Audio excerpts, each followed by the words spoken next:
American flag supposed.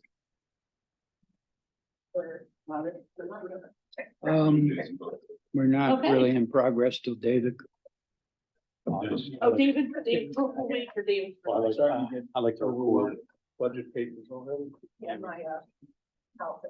But keep them coming. They keep them coming. What it was cost. Yeah. We can look this around already. I heard Mike didn't have any questions tonight, so we're gonna be going early. Yeah, good luck. Are the All right. first one? The Phillies aren't playing. Let's start the meeting. Cody? I pledge allegiance to the flag of the United States of America, to the republic which stands one nation under God, indivisible, with liberty and justice for all. Mike? Yes, please, moment of silence for our first responders, police, fire, EMS, and our military. And good thoughts as well for all of our responders that were involved in the recent incident and safe matter associated with the fugitive escape.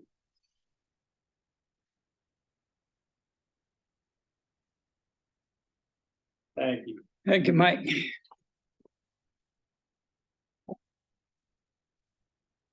All right, here's trouble.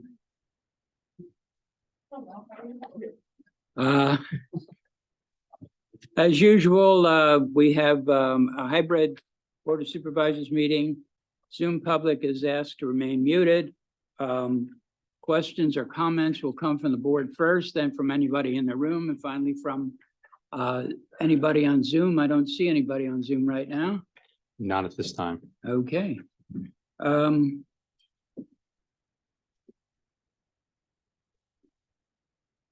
I do want to announce that we had an executive session prior to this meeting in order to discuss personnel and legal matters. I also want to say welcome to Jessica, the new secretary for the board. And I want to thank Jessica for her work this past weekend. She gave Jason a day off during the yard sale, and the yard sale went off very well. Very nice weather too. This weekend is the art walk. What's the date on that, Jessica? 23rd. The 23rd for the art walk, and that's nice. I was to that last year. It was very pleasant. Saturday. Yes. Mike mentioned police services. I want to announce with pride that we had, Michelle, 4 officers in the manhunt. Oh, actually, I think that the chief will update us because I'm not sure of the exact number, so we'll let the chief update us on that. All right, But good. yeah. Well, we're proud of our police force, and the fact that other officers backfilled was noticeable too. I guess we're up to emergency services report. We go report, chief. Yes.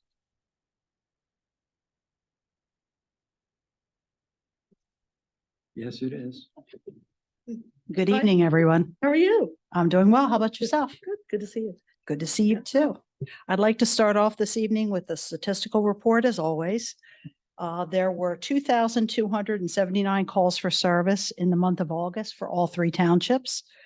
Year to date for all 3 townships, there's been 14,801 calls for service. Overall, the townships collectively had an increase in calls for service over previous years. And even when the proactive calls or actions are removed from the statistics, the increase in calls is reduced slightly, but it's still significantly higher than it has been in the past. With regard to East Goshen, there were 1,136 calls for service in August of 2023. Compared to August of 29, there were 496 calls. So again, that's a significant increase in calls for service. We invite our residents to visit our website and our social media to learn about police department activity. But here is a synopsis. The most significant thing that we had recently was this morning, we had a fatal motorcycle accident on Westchester Pike in East Goshen's area. Our condolences go out to the family of the young man who lost his life. With regard to the manhunt, we had roughly 3 to 4 members of our ERT, but there were points during the manhunt where they would put out an all hands on deck. And we're still counting it up, but I believe we had roughly 10 of our officers, maybe 11, that responded. With regard to our ERT members, hats off to them, especially to them, but to all the officers. The gear that our ERT members wear is roughly 60 pounds. In combination with the heat and the humidity and the horrific dense brush that they were searching through and climbing through tunnels and culverts and everything else, hats off to all the officers and the canines that responded to that incident. It is a real reflection of the teamwork in Chester County that everyone pulled together during a crisis like that. And obviously, we're very happy for the successful outcome. Chief, before you go off of that subject, I know that we had talked briefly about overtime related expenses. When we had spoken, it was about 80 hours of overtime. Right. Can you please tell us approximately, we're not going to hold you to the exact number, but approximately how many hours we might have been overtime? Because people need to understand that this is an expense that's potentially not going to be reimbursed by anybody. Right. Roughly, there were 80 hours of overtime. That's what we're looking at. That's about the number that we're coming up with. We're still waiting for some individuals to turn in their overtime slips, but that's what we're looking at. There has been talk among the chiefs of police in Chester County about looking for sources of reimbursement. And we're not overly optimistic, but we will continue to pursue that. Because as you indicated, it is an expense. But I'm just not sure what entity we would go to for reimbursement. With regard to some of the trends in East Goshen during the month of August, there's a couple I want to highlight. There were 11 theft investigations, with 7 of them being thefts from vehicles. Primarily, the thefts occurred in scattered areas like Saratoga Drive, Linden Lane, Line Road, and Westchester Pike. Again, we remind our residents to remove valuables and to lock the doors. The vast majority of the vehicles that were selected were unlocked. We had 16 fraud investigations, with 3 of them being check washing fraud. We continue to see that, particularly in East Goshen. Unfortunately for the fraud investigations, there were numerous residents who were bilked out of a substantial amount of money, like over $1,000. We continue to try to educate our residents about that. And again, our advice is anytime somebody contacts you and they demand immediate payment or immediate action, call the police.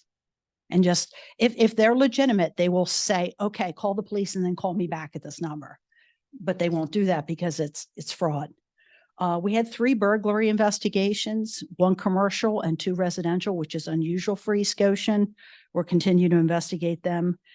We had 23 disturbance complaints, which is rather high for the township.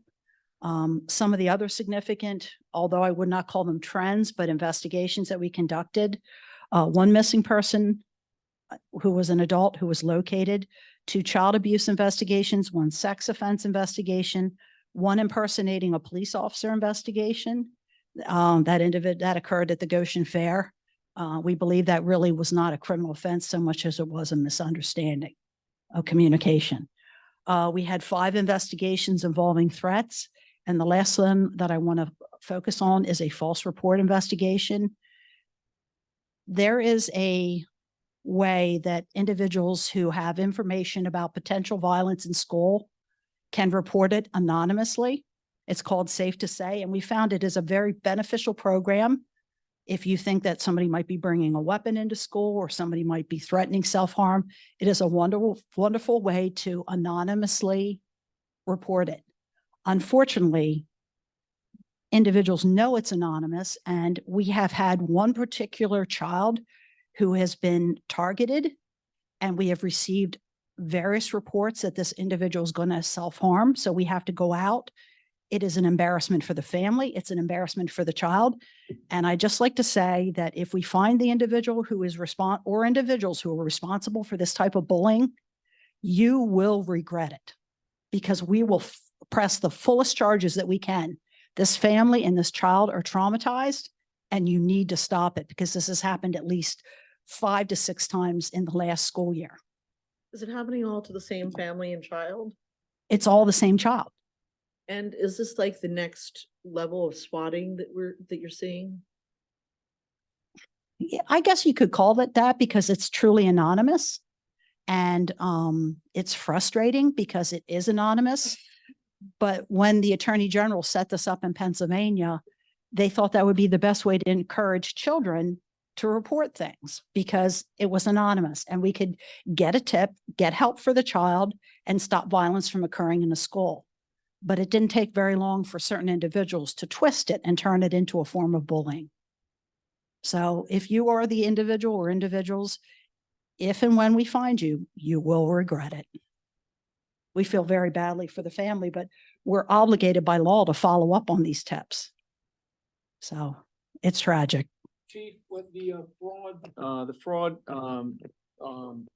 incidents that occurred, is there any kind of concentration of them occurring, for instance, in the continuing care facilities where residents, or is it just broad throughout? It's just very broad. It's surprising that they're targeting everything from young adults to senior citizens. It's a shame. And the imagination and the expertise with way some of these frauds are being investigated, perpetrated, it makes investigation extremely challenging. Chief, I have a quick question. Thanks for your update. I know last year you guys sent out a WeGo mailer, which I thought was very informative and helpful. Was Right. that covered by grant funds? If not, the new grant that you recently got, is that covered in there? I just think that maybe we can, I don't know. I know you have a section in our new newsletter that we're putting out now again. Right. Maybe something that we can worth readdressing, but I don't know. Do you guys plan on having any other additional mailers this year, things of that nature? We're hoping to. Right now, our focus is on trying to get our business contacts up to date. We have purchased certain merchandise that we're giving to the residents at our community events so that it's like a physical reminder. We found that the flyer was nice, but when we kind of did follow up to see if people had retained it or put it in their refrigerator, very few people had. So we were aiming for like magnets next. Yeah, I think maybe because the postcard maybe had too much wording. So Yeah. for Representative Pielli, I think had a senior fair within the last 2 or 3 months. Do you all normally participate in those types of senior fairs? And We have, particularly in Hershey's Mill, we do a lot of health fairs all over our I'm just coverage not there area. yet in age yet, so I'm not sure yet, but I figured you all were there. Plus also like community events. We're really trying very hard at the community days to hand out things that will jar people's memory and make them aware of the various crime trends that we have. Cool, thanks. It's interesting. One thing I did with that postcard, both sides, I took a picture of it. So it's in my iPhone. So I can, you can blow it up and read it and reference or pass it on to somebody and show it. So that was one way to retain it, whereas the paper can disappear. And so that's one way. One of the things that we're finding as a challenge is that residents don't want to call 911. If it's clearly an emergency, they will, but they're hesitant to contact the police department. And we're trying to really advertise our 5100 number at the dispatch center, where it's in the same building as 911, but it's not that stigma of being a 911. And we're trying to create magnets again so that people will put it up on that way. If something happens, people will use that number and call us rather than saying, I don't want to bother them. It's never a bother. That's the one thing that I found particularly impressive during the manhunt. How many of our residents immediately called 911 when they saw something that made them suspicious? We got a lot of valuable tips from people calling in because as easy it is to move, residents were seeing things and thinking, maybe this is him. So we'd like to thank our residents for that. They were very good in participating. I did notice one thing in particular during that 2-week stretch that just in my neighborhood alone, there were a lot more lights on at night. Yes. The rear lights, the side lights, the garage, they were just, we even put it on our rear light, which we really don't usually not. So, but there was an awareness clearly. Yeah. And it was followed very closely, I think, by a large number of the Chester County residents. Yeah, it was wonderful to see that partnership with our residents. Chief, I have to tell you, Ken was able to put the flyer on a piece of harder cardboard poster board, basically. And I delivered that to Giant. So they're in the process of redoing their store.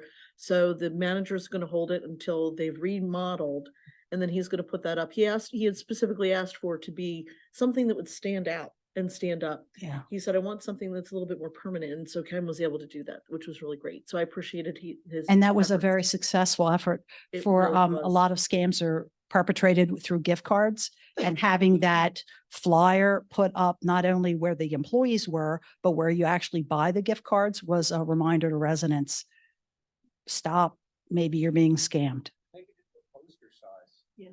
Yeah, last time, when we published it last time, it was about this big, but it was on something flimsy. Yeah, exactly. It needed to be something heavier. Okay. Any other questions? Have a good evening, everyone. Thank you, Chief. Mr. Chairman, while Grant's coming up, I just wanted to say, reason I was running around, I found out that the agenda link is good on the agenda itself for Zoom, but it was not good on the website. So I corrected that downstairs. So it should be good now. I apologize to anybody that tried to get on in the first couple of minutes. Thank you. Okay, Chief. Good evening. Hello. How are you? Good to see you. So the Goshen Fire Company report for August. We had a total of 483 responses with 53 fire calls, 24 fire police calls, and 406 EMS calls, which anything over 400 calls for a month in EMS it's a heavy month. We've had a growing number of days where we've had more than 20 calls in a 24-hour period. In East Goshen, we had 19 fire calls, 6 fire police calls, and 200 EMS calls. The ambulance treated 337 patients. 258 of them, or 77%, were 65 and older. We had 195 calls to our assisted living and retirement facilities, or Hershey's Mill, or anywhere where we've got a high density of elderly population. And about 50% of our fire calls were automatic fire alarms. That number's creeping back up again. Just 2 major incidents for the month, nothing in East Goshen Township, but the fire company assisted on a fire at the quarry out in East Calhoun Township. And we had a contractor who had a medical emergency on the roof of the Penwood Elementary School in Westtown. So the fire crew had to go with the tower ladder and help get him off the roof of the building. So other than that, for the month, obviously we had a very successful fair, and we've kicked off our 15-week club raffle. That'll go until I think just shy of Christmas. So that's a pretty good fundraiser for us as well. You won last year. Oh, hey, sweet. Grant, I wanted to ask with, it's something that I think we're all thinking about is with the subscription services, do you go into, say, a care facility like Bellingham or Wellington, and do you negotiate a subscription with them, or how do you handle that? Because, and then with the subscription, if you are able to bill Medicare, are you getting reimbursed by Medicare? And if the person has subscription, do you bill them for the balance or not? So the first part of your question, all of the assisted living facilities, except for their skilled care units, have addresses. So we mail our subscription letter to all of the independent living addresses in that facility. And we have, I would say 100% participation, but we've got 80 or 90% participation from all of those addresses. And honestly, it's a good investment. You know, it's at that sort of, age bracket, they're very likely to need our services. So we get very good participation out of them. So we don't go after like Bellingham management or Wellington management. We get very good participation out of the residents as well as Hershey's Mill and other places where we have density of elderly people. And then in terms of how the subscription works, if you purchase a subscription, we do not balance bill the individual for any charges, but we do aggressively go after Medicare or any other insurance that they might have. And also included in that is there's some consideration for things like lift assist where we don't transport. But there's consideration included in the subscription. Grant, I have a question. Yeah, Dave. We all get the Township News magazine, the most recent issue. They're talking about Pennsylvania Fire Company and Emergency Medical Services Grant Program. Yes. October 16th. Yes. For facilities, equipment, debt reduction, training, education, and career departments for overhead for overtime for backfilling shifts and recruitment and retention expenses. So wondering if you got an application in. We do, so we have, I think, until October to get ours in. I've started the application. We just haven't pushed send on it yet. We apply for that every year, Okay. both for fire and EMS. It's actually What's the history of like getting, 200%. so you It's- get something every year? Nothing's a gimme in the world of grants, but we've never missed on that one. We've gotten the full amount of the available money. Request, yeah. And it's been increased this year. I think it was 15. It's been 15 and 10, and now I think it's 20 and 15. So it's gone from like 25,000 to 35,000. Is that, I mean, what's typical, is that typical of an award for people that apply? It's in that range or? Yeah, for that, the state, so that's through the Office of the State Fire Commissioner. And it's been that way for years. It's as long as I can remember. The breadth of, the categories. Mhm. Do you have to apply for one or the other, or can you submit for all those categories? Honestly, it's so easy to apply for. You just pick one and apply for it. Sometimes we'll use it if we know we've got to purchase a big batch of fire hose and it's going to be $15,000. We would just apply for the grant for that. And in the last couple of years, they've allowed us to apply it to fuel purchases, equipment repair. So money we've already spent or we know we're going to spend, it's just really reimbursement for operating expenses, which is great. We're not forced to go buy something new. So I sent a list. Michelle had sent me an email today with a number of grant opportunities, most of which we have already, we try to stay on top of as much as we can. I also included that list of all the grants we've gotten in the last 4 years. And it's just shy of $1.8 million that we've received. Great. Yeah. Good. Grant, one of the things that that is available to everybody is at the state level, they have the free training. Do all of your firefighters take advantage of the free training, get reimbursed their travel and their food and everything? Because there's grants that are available for all of that. For the Fire Academy in Lewistown, Yes.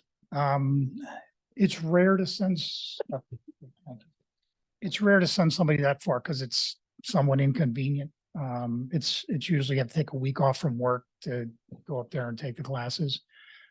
So we send, most of our folks go to Chester County or Montgomery County, and our Relief Association pays for all of that. So, Okay, so it is being paid. Yeah. Okay. our relief funds are, a large portion of our relief funds are paying for training. Okay, great. Okay, thank you. I just wanted to point out one item that just happenstance on Sunday. I happened to be riding my bike back and forth from the gym.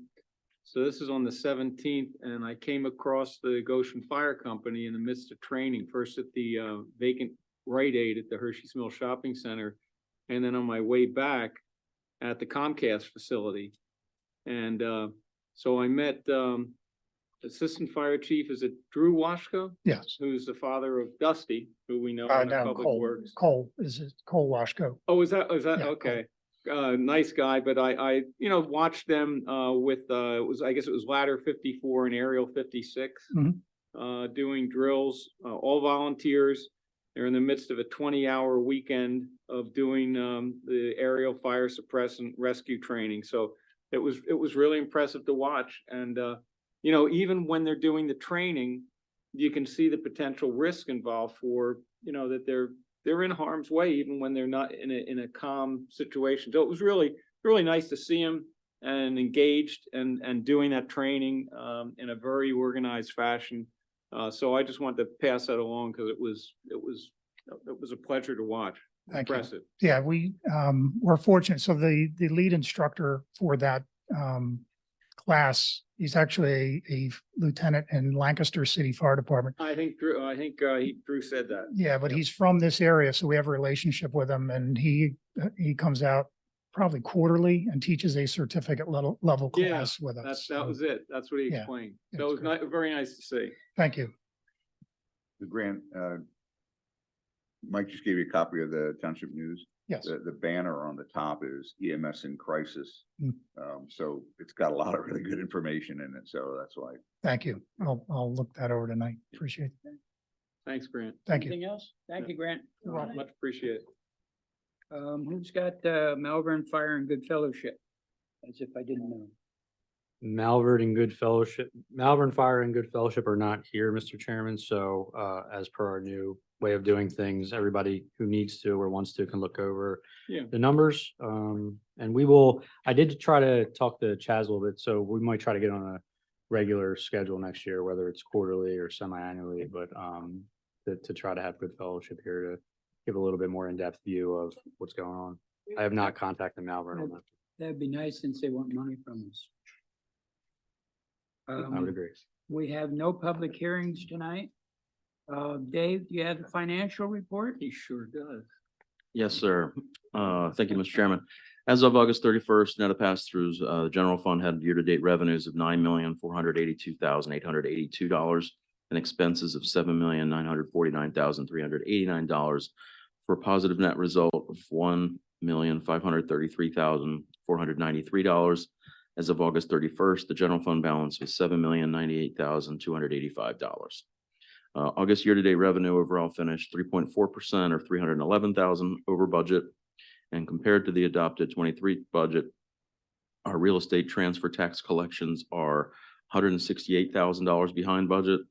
Cable franchise fees are down $21,000 versus budget, and alarm ordinance fees are down $9,000 versus budget. The alarm ordinance fees is probably a timing issue with the codes department getting caught up on the AR building there. Offsetting these shortfalls is $92,000 in FEMA awards from 2021 damage. Interest income being up $90,000 versus budget. Interfund operating transfers are up nearly $90,000 due to increased sewer recharges. PNR classes, summer programs are up $39,000 and building permit fees are up $47,000. Our August year-to-date expenses are 3.1% or $241,000 over budget.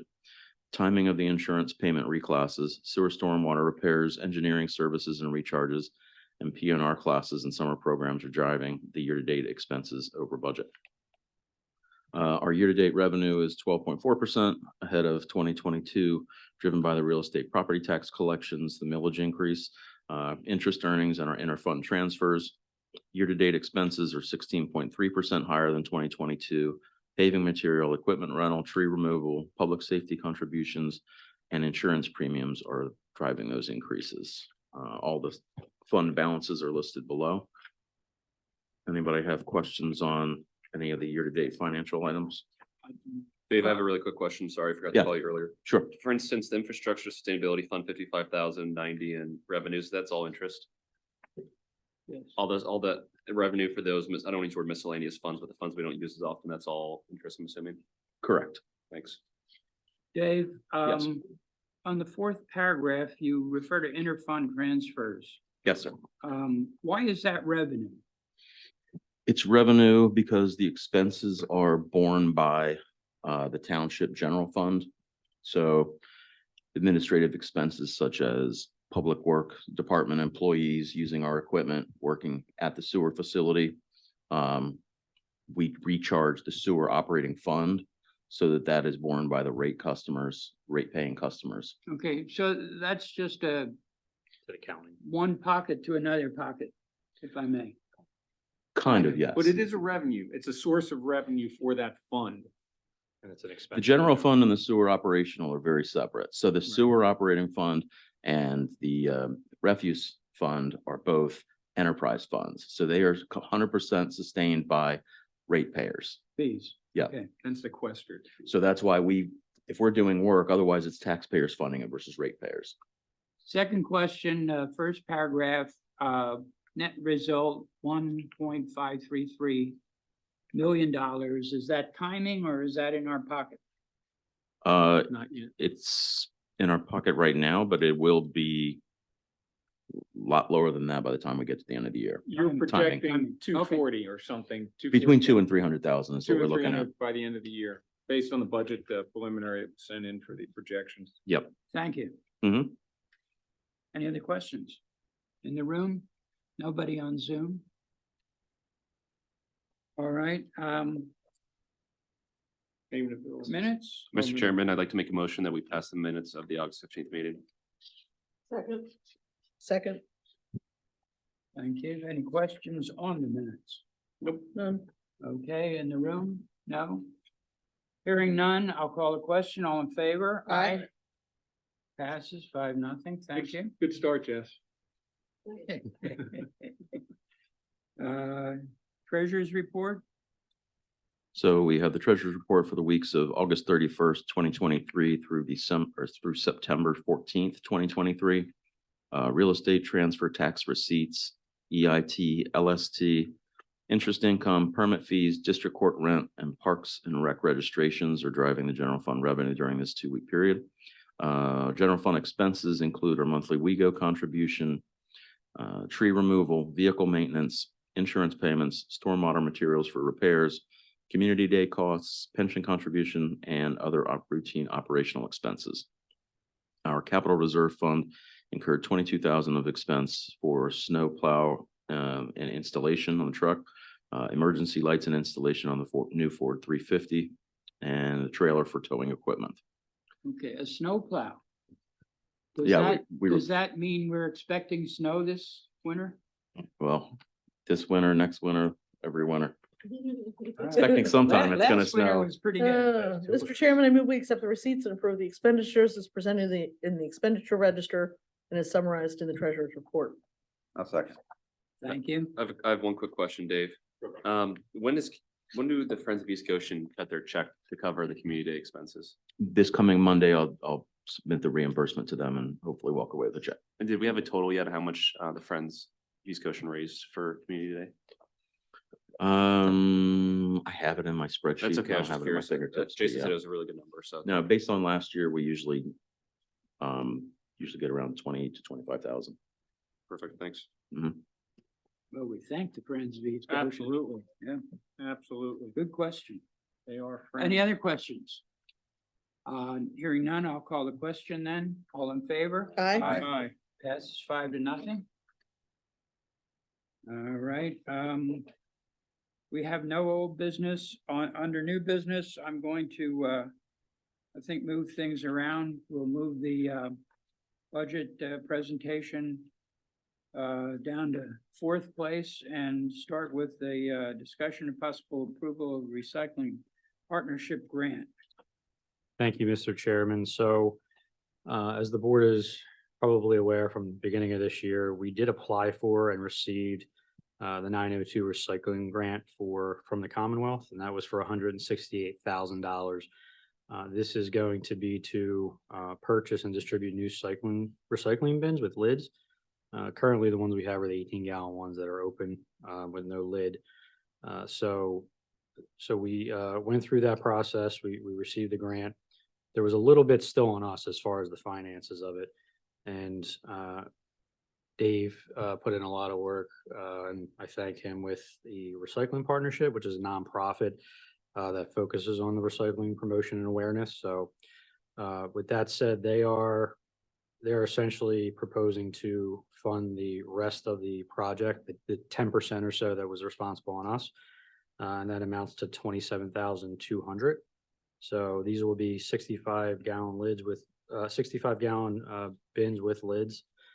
So this is essentially a motion to allow me to sign the agreement for the 27,200. And just as a logistic point, we're looking at the week of November 13th for distribution. I'm going to start sort of the media campaign pretty quickly here to get a letter out and snail mail and email and all over the social media to let people know what's happening. Derek, can you explain in the motion the $125,000 of in-kind services? Yeah, that's a good question, and I talked to Dave about that. I got that language from their contract, and I think that's what they're estimating. They're estimating that as far as the amount of work they put in with their staff and things of that nature. I'm not sure how accurate it is. It's not a cost to us per se, it's just a reference point. For Yeah, it's a their grant. reference point in the agreement with Yeah. them. I didn't understand it either. I mean, if you don't want to put it in the motion, that's fine. I just tried to mimic what. I they don't want had to in the- confound the grant with if they're looking for a particular motion, but I just want to get a clarification. I thought maybe it was part of our internal operations and that was the estimate. I couldn't figure it out. That's why I asked. So Yeah, no, I mean, if you look at in the agreement, it does state some various broad strokes on that and, resources, partnership, staff time, Okay. very vague. So but- that's not coming out of our pocket then. That's a reference point. Yeah, correct. And then that 27.2, Dave, will that be coming out of our refuse and recycling fund? That 27.2? That's a grant. That's a grant. Originally, we won't put that much out of pocket. Ours was roughly about 18 to 20,000.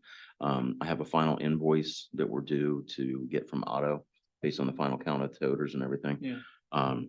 But the total amount that we're gonna put out is not gonna exceed 27,200, and we'll get whatever we put out back from the And from which fund? refuse fund. Yeah, okay. And you'll see it in the budget. It's gonna be spent this year in the projection, and then next year we'll get the funds for it. Mr. Chair, I'll make the motion and then I have a comment. I move, we authorize the township manager to sign the recycling partnership grant agreement in the amount of 27,200, as well as in-kind services in the estimated amount of $125,000 for the East Goshen Recycling Bin Distribution Project. My comment is. I'll second that Thank you. motion. Comment is, the Environmental and Sustainability Advisory Committee is working right now to investigate how to dispose of existing recycling bins. Some people may not want to keep the smaller bins and they're not really recyclable, which is an irony. And we've been in touch with Lanchesco and we're working on a way to communicate what people can do if they don't want to reuse or repurpose the existing trash bins. So I just wanted to let you know that ESAC is on it. Not recyclable.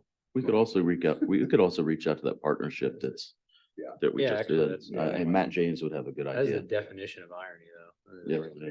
Really? We should also point out that all of these toters are wheeled as well. Yeah, So I it may thought be they- bigger, but it's easier to move. Easier to move for people. Are the Blazinski employees gonna have to lift them up though? And, Until they use the side loader arm, had a call with Blazinski and okay, with AJ and Mark. can I use the old ones? Yes, Yeah. Even when they have the side loader on? Not, That- if that this would be in a township ever contract. implements a side loader in a contract, then no. that would be negotiated Gotta at the use time the of bin. contract. But that would be a policy decision by the board as whether they ever want that in the bid. Okay. But most people on my street anyway have like a ratchet trash bin with a cutout recycling bin side on it. So a lot of the people on my street anyway are using a trash can already for the recycling. Yeah, I use a big bin toter. Yeah. And it's, and I, I watch them. They pick it up and put it in there. So Good work, Steph.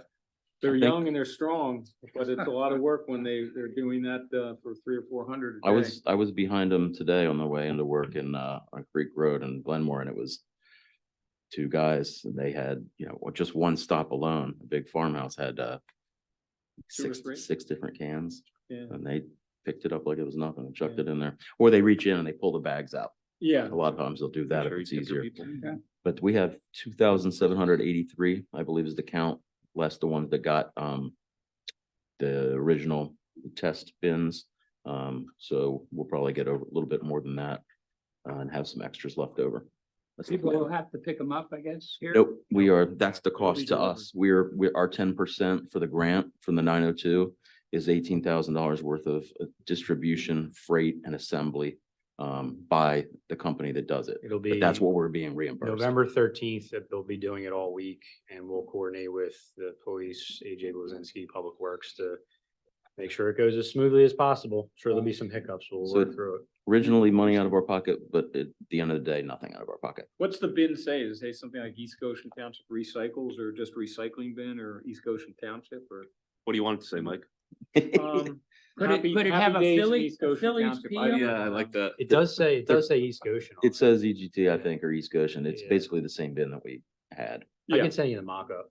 yeah. Yeah, can you send it to the Good. board if you don't mind? Any other questions? All right, we have a motion. No other questions? I'll call the motion. All in favor? Aye, 5-0. All right. Good job on that, guys. Yeah. So next, Do you Mr. want to give me a Yep, motion here? Mr. Chairman, I move that we pass resolution 2023-11 establishing I can never pronounce your last name, Wilmsley. Willoughby as recording secretary for Board of Supervising meetings. Thank you in Second. advance. Okay. I think this is self-explanatory. We'll welcome Jess. Any questions? No, thank you, Jess. Call the question then. All in favor? Aye. 5-0, Jess. I think that was It'll 6 to never nothing. get I better. don't know, I think that was 7-0. I think that I heard Dave and Derek chime in there too. Sign this. All right. Do you want me to make a motion for this, Derek, about our meeting for November? Oh, yeah, let's do that. Yes, please. Unless you have unless you have discussion points on it. I mean, hopefully we only have to meet once, but I guess what would we do? Just make a motion that we change the meetings from the first and third to the second and fourth, with the fourth being optional? That's what I would. Okay, suggest, Mr. yeah. Chairman, I'd like to make a motion that we move the originally first and third scheduled meeting in November to the second and fourth Tuesday, 14th and 28th of November, with the 28th being optional, depending upon what we still need accomplished, which is hopefully nothing if the budget is done. Second, I got that. Discussion, questions, comments, none? Hearing none, I'll call the question. All in favor? Aye. 5-0. Thanks for keeping us in check there. Good. Excellent. And that brings us to A, the preliminary budget presentation. And that's Dave. It is Unless May. you wanna do standing issues and all that first, or You think we should wipe the other stuff out? I think it'd probably be best so we can finish with the budget, right? All right. Do you want to, I was gonna say, do we want to knock out standing Let's get issues all and the any other stuff and then we matter? can just finish the budget. Would be a good idea. All right, standing issues, that's you, Derek. It is. Shouldn't have said that because I'm not prepared. No, I'm just kidding. Well, I Don't- can do it. Don't worry, the most Milltown important Dance stuff Party. is coming up. So, thank you, Mr. Chairman. So real quickly, I'll knock out the first two. Milltown Dam project. I just signed the agreement today, so I'm waiting for, he was out of the office for a couple of days, the president of Flyway, so he should be signing it and we'll be good to go there and come up with a pre-con meeting schedule. So that is, again, underway. And then the Milltown Pocket Park, we have a little bit better schedule here to kind of give you guys an update. So we're looking at a meeting with the vendor on September 18th, which was yesterday. Sorry, Jason did that. And then we have the mid-October, we have Public Works are going to do the site prepping, the grading and all that. And then late October, the vendor is going to install the playground. And early November, Public Works is going to put down the stone, fabric and mulch. So this should all be wrapped up after all that and before Thanksgiving. So We're gonna have a ribbon cutting. Amen. I was just gonna say that. Absolutely, for Thanksgiving. Yeah. There we go. Excellent. Okay, how about Bowtree? Bowtree, the same update. We're looking to do in October, right, Mark? That's, yep. Okay, how about the Tree City signs? No update at this point. We'll get on it. I don't forget. How about the software update? Software update, they started the final poll for utility on Friday. I had a call this morning at 10:30 with my staff and the project manager from Edmunds GovTech. We got the files that we needed. I'm going through it with Kelly today, tonight, tomorrow morning, and we'll get back to them with any changes that we need, and then we're gonna move forward. Good. Okay, I like to hear that. Next meeting, can we get a port off update? Certainly. Fantastic. Are we still under any other matter? We're on any other matter right now. Oh, good. So, Mr. Chairman, I'm wondering if we can possibly direct staff to write a letter to the Chester County Board of Commissioners. Excuse me, to ask to be put into their queue in case there are reimbursements coming from the county for the fugitive search that went on, anything that we can do to capture some of our overtime costs. Good suggestion. Everybody on board with that? Yeah. We don't need Okay, a we don't motion, I need a- don't think. No. My only question is, do we want to put in there, this was a county facility that they got out of? I or- think Yes. definitely. Yeah. Okay, I think Yeah. making that point is gonna be vital. all right. And then, also under any other matter, You might even mention the word negligent. negligent. So That's a I, Good word. since obviously the cost to the township was through WeGo, I would prefer to contact John Altshaw and work on a joint letter if he is Absolutely. amicable Okay. to that. And then it should also come from the commissioners. Good idea. Didn't think of that. It should also come from the WeGo commissioners as well, so. And then also under any other matter, there's been a recent court ruling that, says that, townships should no longer be asking for a full address of residence. And so I'd like to. When they come to speak. When they come in, when they come up to speak. for public comment time, or on any issues. So, moving forward, perhaps, maybe on the next agenda, we can have a vote on, passing that, because it's been a past practice. I think that this is something that we have to vote on. I'm not positive, so we look to the solicitor, but we need to make the change official. Couldn't hurt. Yeah, absolutely. Okay, so. Part of the, procedures for public comment, or you can do If we do it right now, though, it's under any other matter, do we have to Yeah, I would rather hold off just in So, case. Charlene? Okay, so maybe next meeting we can have an agenda item discussing. Yeah, I could court work with, ruling? rather, yeah, it's probably should be a resolution. Did you do the public participation policy? I think we do. Yeah, I haven't seen it in a while, but let me dust that off and see if we can, if it's just a tweak to that Great. or if it has to be a new resolution totally. And we can also Okay. put it on our agendas at the beginning of during the Mhm. public comments will be That's- handled as follows. That's a good idea, Updated. that way Yeah. we're all reminded of it. Good That's idea. a good idea. And there's no reason why we can't push it to the next meeting. Thank you, Mr. Chairman, that's all I have. Okay, I don't think we have any liaison reports, do we? Correspondence reports of interest, then we're back to the preliminary budget presentation. What is it, the 5-year improvement plan? It's the 5-year major capital plan as well as all other funds than the general fund.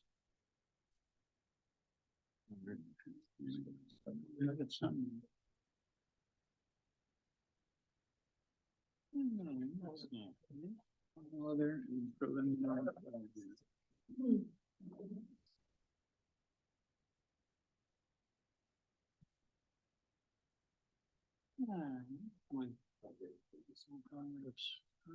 Which one are we doing first, Dave? So we're gonna do the capital plan first. That's kind of driving a lot of the other fund balances and expenditures and revenues that you'll see in the following slides after this. So let's go to next.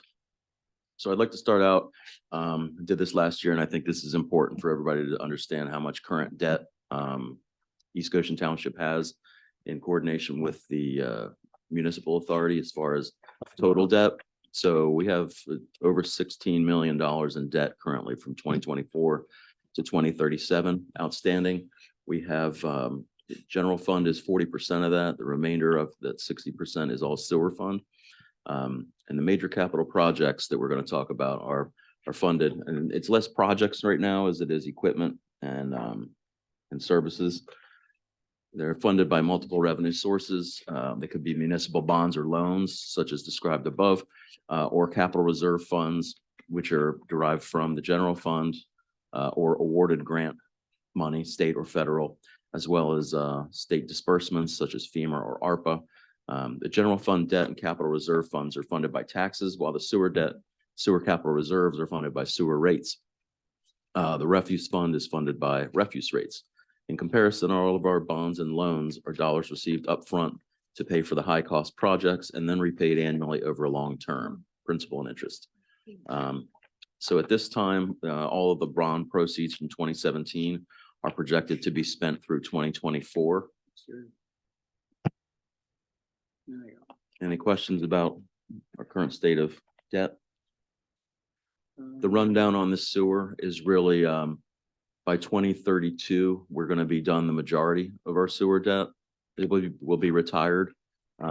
Looking at sewer operating and sewer reserve fund, we need to find a way to increase rates that are bearable on ratepayers to be able to fund sewer improvements and capital replacement through 2032. Because once we hit that time, it looks like without taking on additional debt, all of that money will be money that we can use in the future. So the bottom line is total debt, right, Dave? Yes, And it falls off 2032 to 2033. Yeah. And then again in 2034, but until then, we're $1.4 million. yep. Okay. And $1 million of that is sewer. Do they fund that out of sewer fees? Yeah. It's funded on an annual basis with sewer fees, but that's why I've started the 10-year sewer plan to be able to look at it long-term and see the funding of the inventory assets like we do with the capital reserve program, to know that we've got replacement pumps, replacement controls, any equipment that we need in the sewer plant fund for outstanding projects that may occur, different failures, generators, all that kind of inventory. I worked with Mark Miller. We've spoken with Benoni, our engineer with the municipal authority and the township about some of the assumptions, and talked to the municipal authority as well. And I'm gonna redo another cut before we get into 2024 to be able to have a better idea of what sewer rates may look like in July of 2024. What's your best guess? Well, I thought $25 increase Per quarter. a couple months ago. It hasn't gone down. If anything, labor shortages and things make it look like it could go up a little bit. And we can decide whether to phase that in over a couple years or initially. Okay. And it's also worth noting, we'll get to it, but that the preliminary budget for the sewer operating fund for 2024 is showing $100,000 deficit, correct, David? Or Dave? Yes, So that's another implication on fees. Can I just- We'll see that. Is that a 1-year deal or? That's just the current 2024 budget for operating. It's showing $100,000 deficit. It's on page 7 of 14 of the detail sheet. How many households do we have? What do we have to move it to cover $100,000? yeah, it's close to 6,000 units on sewer. Okay, so 6 into 10, Yeah, 6 into 100, I mean. While you're figuring that out, I'm gonna just make a comment about our 13. sewer plant, the Ridley plant. 13. I about have to tell you, $16 for 100,000. 16, yeah. It's just worth noting. I just want to make a comment that I was out for a walk in the neighborhood of the sewer treatment plant. And I don't know what you all do over there, Mark, but it does not smell like a sewer treatment plant is behind those houses. It never has. It's just incredible. They really do a great job of maintaining the sludge over there really well. I just, it's impressive. And you drive through parts of other townships, and it's very evident that we have a really great setup. So I- thank you, Mark. I think Mark has one of those plugs. Oh, it's for breeze, it's for The breeze. plug, yeah, for breeze, It's yeah. Febreze. But It's a big Febreze, bottle that sprays at night. But you'll see on the details, sludge removal costs have definitely gone up. Can I ask a question? Yeah. One of the concepts of the infrastructure sustainability fund was for sustaining failing infrastructure. Yeah, it's got $1.7 million something in it right now. If you're thinking about sewer rates, and I know that sewer tends to be an enterprise fund, could you use any of the infrastructure sustainability to kind of buffer some of the expenses? That would be. that's a policy That question. would be a decision for the board. Yeah. We actually moved the money from general fund and from operating reserve, which were all taxpayer funded. And let me ask the same question about tree removal, and where that shows up. Could we, in my mind, trees we planted, trees that we had developers plant, our infrastructure, could we use the infrastructure fund to transfer some of those expenses? I don't see why not. That's part of the reason why I think it's important that that fund was set up, is because it does allow us to avoid millage increases and other sewer increases. We do charge the sewer facility and sewer rates. That's part of what would be back billed on those recharges and interfund transfers, is when we removing trees, or we call Bartlett, or we call Travis Horner and he comes out and does it. That gets billed for the sewer authority. So Oh, does he? Good questions, David. Yeah, Yeah, I And would like and I that. would Well, restrict it to fixed expenses, so because it's a one-time fixed deal, because rather than any ongoing expense. I mean, we could go through $1.7 million really fast with some of the stuff that's going on with sewer infrastructure. So I would encourage to use it selectively on fixed asset, one-time expenses, so that you're not obligating it to be drawn, in perpetuity or whatever. yeah, and my personal viewpoint on it would be that a lot of it could really go towards the stormwater projects, because they're technically, it's kind of a hybrid. Some of it could be sewer, but a vast majority of it is general fund. So a lot of those projects, if it's not going to be covered by we use all of our liquid funds, or the liquid fuel funds, a lot of that can be charged for it. But once you run out through that, then the infrastructure will kick in. Yeah, remember, the infrastructure sustainability fund was set up to anticipate assets that we don't have capitalized. So, and I can agree, there's latitude. So for instance, something like street trees and looking at that as infrastructure, but we're using the infrastructure sustainability fund for the pond restorations, which is, that's exactly the intended intent, at least in my mind, that's infrastructure that we have a responsibility for, but we don't reserve for it. And that's, that was how we started this whole fund in the first place. But there's nothing that says that we couldn't use some of the operating reserve in a similar capacity, right? I mean, from as I've read the second class township code as it relates to operating reserve funds. So that there is flexibility in both of those funds to cover those gaps, but not necessarily make it a recurring budgeted expense, if you will. Okay, let's get on to the capital improvement program.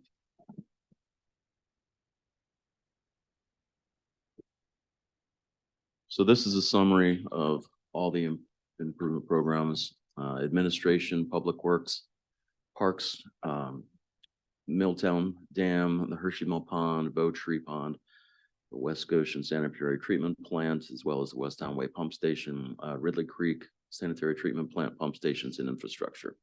And down below, you can see for every year, it'll foot out so that it shows you how the funds would be broken up and where that source comes from. This is useful when we're looking at the next slides and the detail that the board has, which supports what's going to be expended in the coming year. And it doesn't necessarily, this will give you a longer look as far as what some of those big dollar projects are. I have one question on this. Tonight, when I pulled in the parking lot, I was passed by a person walking on the trail in front of the building and a person riding a bicycle on the trail in front of the building. Mike and I met with the principal of the middle school a couple months ago, asked his opinion about use of the trail, and he said, I see it being used from Boot Road west to the park, or east of the park. I don't see it being used over to the high school because of that section of the trail that's missing. I don't see anything in here for discussions about completing the portion of section B that we had spent some time talking about. And when I look at the fact that we have sunk cost, we've acquired the easements, and we've done engineering, and I don't know what that number is, but it's not an insignificant number. And I don't see any funding for an attempt to try to complete at least the eastern section of section B, so that over to the border of the Hicks property, so that we can start thinking about maybe redirecting that loop up that Michelle initially talked about as an alternative route. And I'd like to see some funding for section B. You know, David, it's interesting, you and I have not spoken about this, but on the detail of the funds, not the current presentation that's in front of us, the other detail sheet, again, that's the one you want to look at under the capital reserve fund. On page 3 of 14, I had made the comment that if you look at the 2023 budget for the capital reserve and then the budget for 2024 capital reserve, from 3.8 million to 5.5 million, that's up 44%. But again, the Paoli Pike Trail, the segment B alternative, is not in there. And if you remember, we did have a commitment by the board. It seemed to be, I'm pretty sure it was a consensus to pursue it back in 2022. And we now have a reduced cost for the Paoli, or for the Milltown Dam project that we committed to the initial portion and phasing it in essentially for 2024 and 2025. And also in that context, you know, we have the transportation fund and that money's there. Maybe we can use some of those dollars, but I'd like to see if the board will recommit to the commitment that we made to pursue this alternative trail and the related aspect of it. So I again, you and I have not spoken about this, but I have the similar notes to discuss it as well. If I've learned anything about trail development, it is that the engineering cost and the land acquisition is the expensive part. Putting the blacktop down is the cheap part. And I'd like to see something in the budget to pursue that. Well, one comment, and maybe I'm mistaken here, is when we did pursue, or when we did commit to an alternative route, one thing that we did task our ABCs with was asking, you know, what's their priority? Is it for them to finish section B, or is it for us to connect, you know, certain big swaths of land? Right now where I'm at, I mean, I think most of the ABCs came back and said, you know, try to connect as many neighbors as we could right now. I am, I don't want to use what I'm committed, but I am supportive if we put at least to see how much it would cost once we get the engineering costs back from Mark for at least Bowtree at this point, because one of the nice things about the section B that I'm talking about is it connects the entire industrial park over there, so that people could come off that loop in the park and down was that Enterprise Drive, and then get right on the trail and be able without.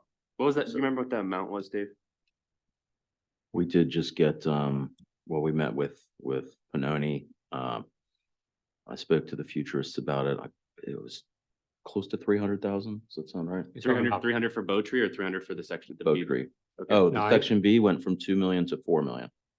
That was the whole. No, that was the No, I'm whole talking about thing. just the portion that David's talking about. I think now. we have to go back into the notes of when we were talking about it in public last year. It depends on what pieces. Because we definitely had some financial aspects tied into it. Yeah. If the board And pursues there's it. there's pressure off of us now, off of us. There's pressure off of the the budget now associated, related to the Milltown Dam. That, and of course, all the funds for the Milltown, Dam project are coming out of the bond fund at this point. So, I'd really like to see we did preliminary, reviews of the alternate trail and, I'd really like to see some momentum come back with the board on this as they move into 2024, and hopefully the new board members will be supportive of that is something going forward to make that whole. And I think Eric is right, or Derek is right. I think that when we looked at those alternate plans, we had a cost in there for finishing that half of section B.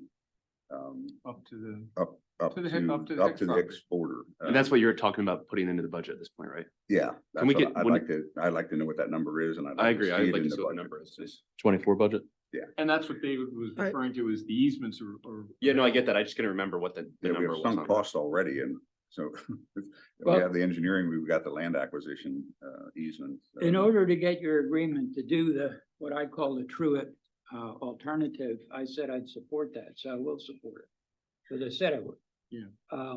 I would like to know what it would cost, and I would also like to know, do you think it's legitimate to use the money left over from the Milltown Reservoir project up here rather than down there? No. I'd like to do both. Well- And I don't prefer one or the other. I think they both, service neighborhoods and the industrial park, and I would not like to see us use that money for the trail and abandon Milltown Dam. At the same token, I don't want to pledge all that money to Milltown Dam and abandon that section B. So I like to figure out a way to, when we do ask citizens what they want, they want open space, they want walkability trails, and that's what modern communities that are gonna keep up with the competition, we're gonna need to have that in our thought process. And again, with the Milltown Dam, we're moving forward with the basic project and then looking at a phased program over the next number of years, could be 2, 3, 4, 5 years.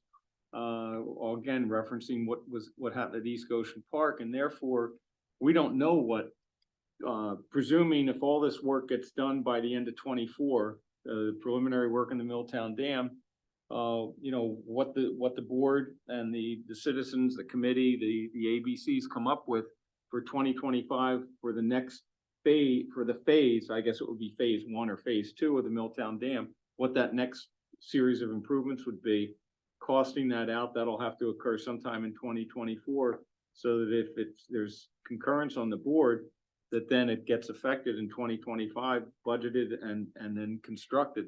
But we don't even know what those improvements are gonna be once we get the basics done, as far as I know. Yeah, I think we need to get a little further into the slides to look at some of the items. Yeah. So we we got can a get, little- so we can little get off, but- feedback.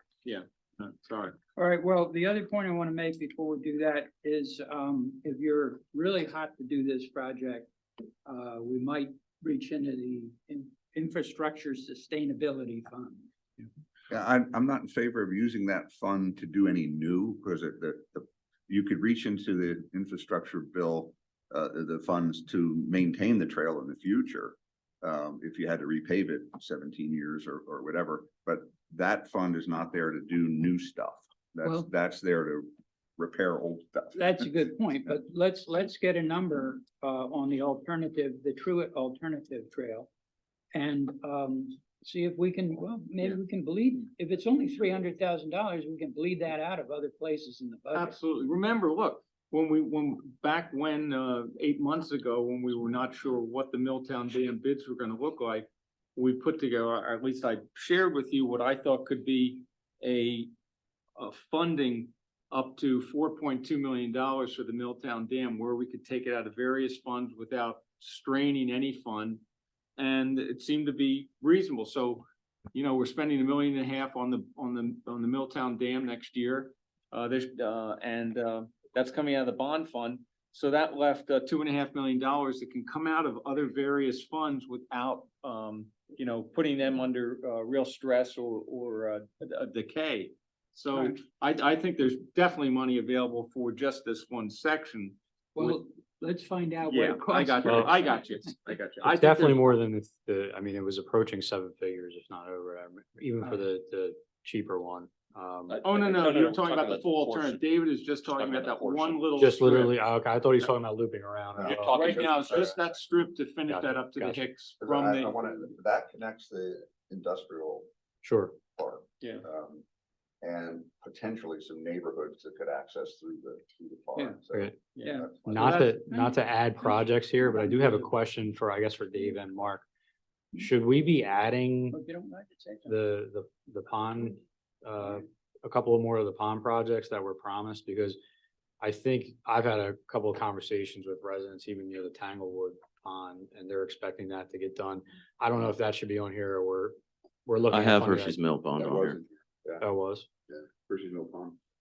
Oh, okay, sorry, it's late. I For called. 250, 20. And that Hershey's Mill Pond, Mark, is the one right off of Green Hill Road, right at the main entrance Oh, I to the see. village. No, it's the Oh, one at no. the bottom of Tanglewood and Hershey's Mill. Right across from the, Where the new, Yeah, where the it's Miller It's that property small- was. It's that small basin. Yeah. at the end of it. It's right across the street. I see it, 2026. I'm sorry, I didn't see that. Oh, You come down Tanglewood and. yeah. So that's in there. I think, Hill there. I think Michelle wants to say something. okay, yeah. So as far as I'm concerned, we already had all that legwork done, so it should be easy enough to pull the memo for us to look at the cost at that point, when we had pulled the memo, when you'd done the memo. That's Pannoni's best guesstimate as far as how much that was gonna cost. And I think that we need to also we need to look at the rest of the 5-year projection, and we need to consider that we have the WeGo expenses that are going up, and the fire department is asking for 29% more. So I want to be at least cautious about committing right this minute, and really thinking about when we can do that project. Because with these expenditures that we're looking at for the emergency services, I mean, they're getting to be quite difficult to swallow. Remember, there's My an only- operating. my only there's an comment- operating I understand that, but My only still, comment to that would be, every project, major project I'm involved with in the last 6 years. You look at the Hershey's Mill dam project, with the 2.5-year delay from DEP, that cost us millions of Yeah. dollars. And the same thing will happen with this, material costs going up, labor costs going Sure. up. Do it now, do it later, it's gonna cost a lot of money. but again, I think we need to look at that memo and see how it fits in with the rest of this program, the plan that Dave's putting out here for us, so. Will we'd you like to- resurrect that, Derek and Dave, and bring it up? And then we to could us? bring it up Give in us coming some time. weeks. Well, we won't be able No, to but keep in the going. coming weeks, keep Just put it keep back going, in Dave. front of us as budgeted. Yeah, and we also need to layer in engineering costs. So I don't think those were in there as well. It's just, it's Engineers just always just give you construction costs. Good, caution, good, yeah, just good. cautionary, just cautionary you, that Michelle. But I mean, we need to as be as mindful we of go through and our pave current and do all that, expenses it'd and be like what we're gonna be May. looking at in the next 5 years with Yeah. some of the other things here. So just, Yeah. it's not off the table. It's just a function of the work's been done for the most part. Let's just see what it says and see how we can work it in. And we see how this year finishes up too. If we end up with a surplus, it Yep. will enable us a little flexibility there too. Okay, yeah, that's a good point. Good points. Next slide, please. So administration and office capital expenses is typically pretty small. We tentatively have in 45,000 for the radio booster per the ordinance. Mark's gonna have some guys test that towards the end of the year and see if that's necessary or not. It could be that we're getting a good enough signal out of the basement that we don't need that. Other than that, the township building windows is the big one coming up probably 2025. I was gonna ask, can we phase those windows in? Why do they all have to be done in the same year? I mean, I know we did that in my prior life at another municipal building. We did it over 3 years and replacing the windows, and it just softened some of the cost on a given year. One of the issues might be, are they custom fabricated, or? If you phase them in over time, you might not be able to get. Well, same that's true. windows That's a in good the next point. year, Dave. so. That's a good point. Dave, I if just they're have a quick special. question about that. I just had a quote for 6 windows in my house, and it was a fifth of what that 100,000. I think this place has a lot more windows. You think 100,000 is a little bit too low of an estimate? It could be at this point. And I would say the What'd you same say? thing, as I look at the ceiling Anderson? heating AC units, 3 units, and we have $12,000 budgeted for it, that sounds real low. Well, we typically do some upkeep on them. We just spent, one of them was 6,000, I think, is all it cost. Okay, all right, I know whether it was full replacement, I saw 3 units full replace, assuming it was a replacement for 12,000, I went, wow, sign me up for that. Mark, how many windows do we have here? This 100,000 is way too low. Should be double that. Oh, the Geothermal.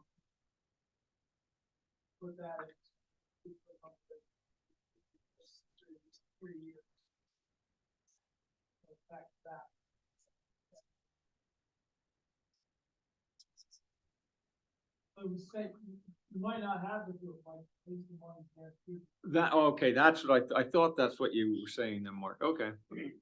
Okay. It's a place marker. Dave, computers, how many computers are we talking about across the line here? That's just 4 PC replacements, A year. 3 iPad replacements. Those would all be for the code inspectors and director. If that would all happen in 2024.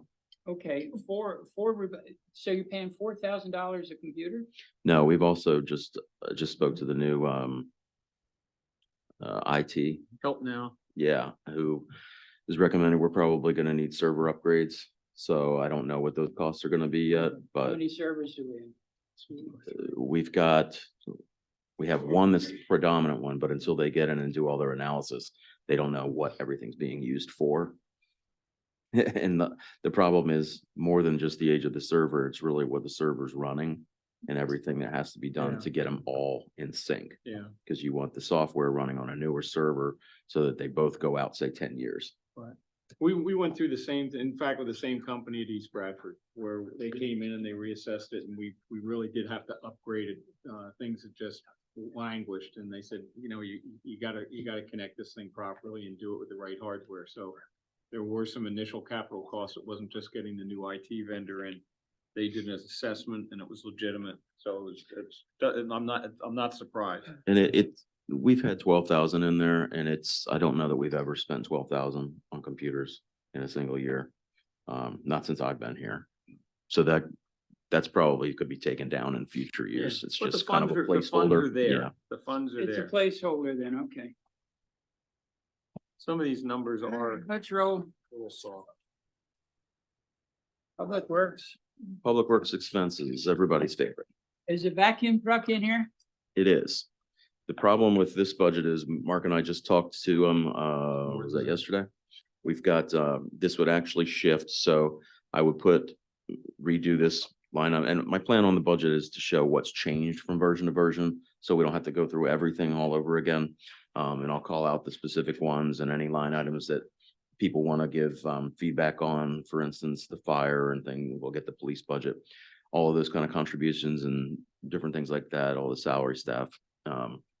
Then I'll just say what those individual differences are from version to version. So in the next one, I would have about $175,000 for the chassis of the vacuum truck in 2024, and then the remainder, which I think we've gotten down to 567,000. If we do a PO by the end of the year.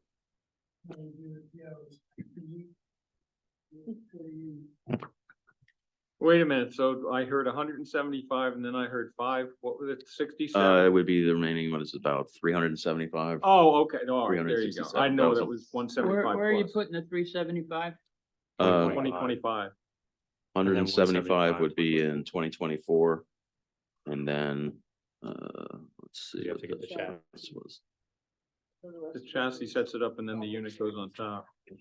And what do we do? Buy one dump truck a year or what? And then 392 would be in 2025. All right, now, the question I had about the vacuum truck, and the answer, I think the answer is probably gonna be no, hearing the way it has to be set up, kind of piecemeal, chassis and then the fitting. Whether or not we could do a lease purchase of that over 3 years and spread out the cost. Or where is this coming out of? Well, it's coming out of the It's- capital. It's all capital. It's all capital, but Capital reserve. instead of, and spread it out over 3 years, purchase a lease purchase, obviously you're gonna pay some interest on it, but you soften again yeah, but it may not be possible, but I think it's worth thinking about anyway, if it is It's in the possible. reserve fund already. There's a company that does that. I forget what their name was, Capital something or the other. I know we used them in the past. I think it's Renner Center. And is the 200 per truck, dump Put it truck, over 3 years, 25 to you can pay 28, is that a realistic number when we're looking at 3 years. 2024 at 256? Yes. It is a realistic number then, okay, all right.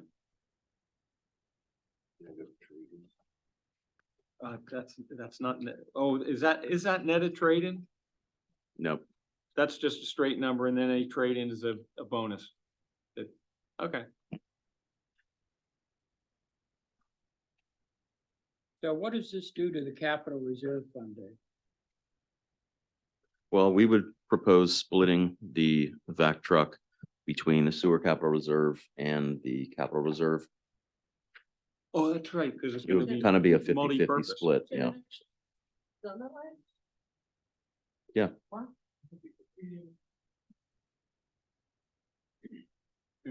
I mean, it is essentially a recharge is what we're doing. It's just equipment versus personnel.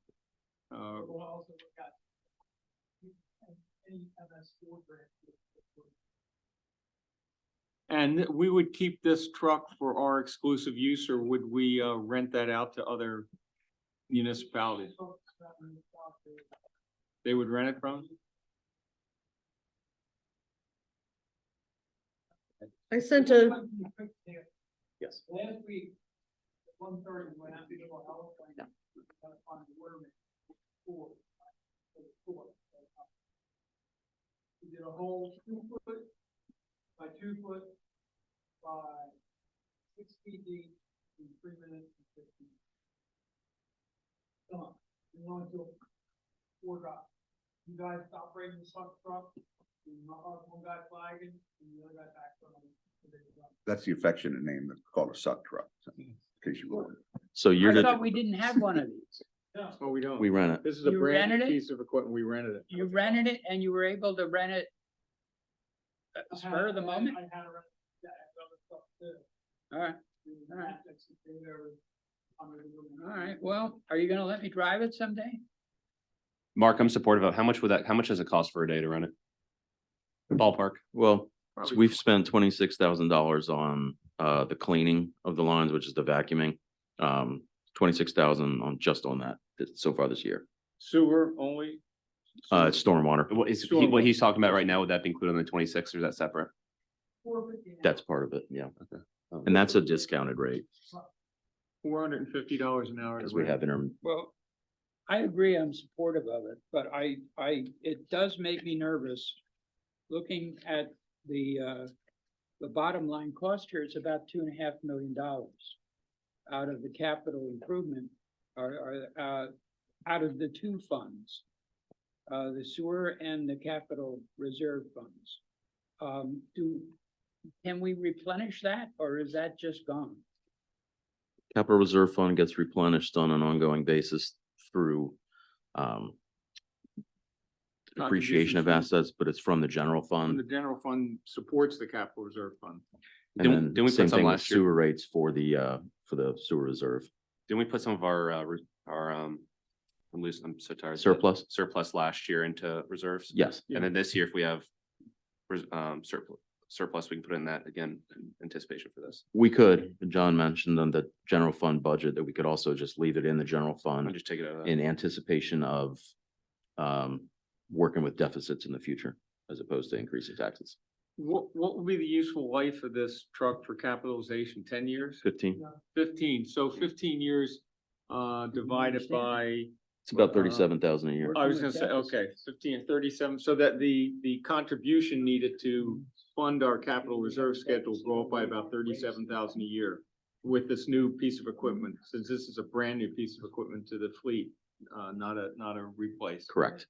Mark, how much do you think you could get? I know this is another hard question for you. Each year, how much do you think you could get in return for revenue for renting it to other townships? If you rented this new vac truck to other townships each year, what do you think you'd get? 10,000 a year. So, and you said how much would it be in cap, Mike Lynch? 37. Okay, so there's a fourth of it basically. And we spent 26 basically renting it and having them do it. So if we had 26 and then at 10,000, we rent it out, that pays for it. I sent Grant a couple of grants today. One of them has to do with, I was gonna send it to you too, diesel power. Anything that's run on diesel.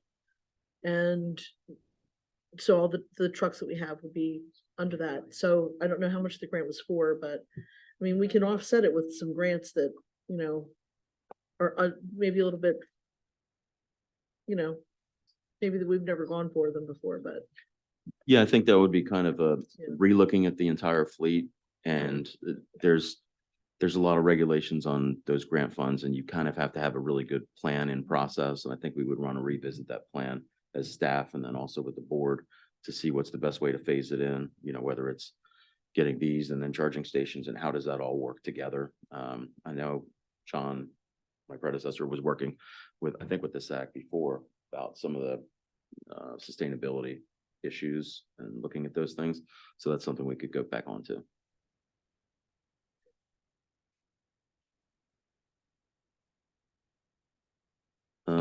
Anything else on the public works? We're lucky if we can keep this chipper this long. It's only a few years old, but you It's see how gotten many, to you work see how out. many trees we're shredding up. Absolutely. So that's the one that sticks out too. And then we know that we're gonna need a new paver, a little bigger and better too by 2026. You could also always ask Scott Sanders how he makes his chippers last as long as he does. I know, I haven't seen him. So Mark, you said the PO has to be in within 2 weeks to get that price?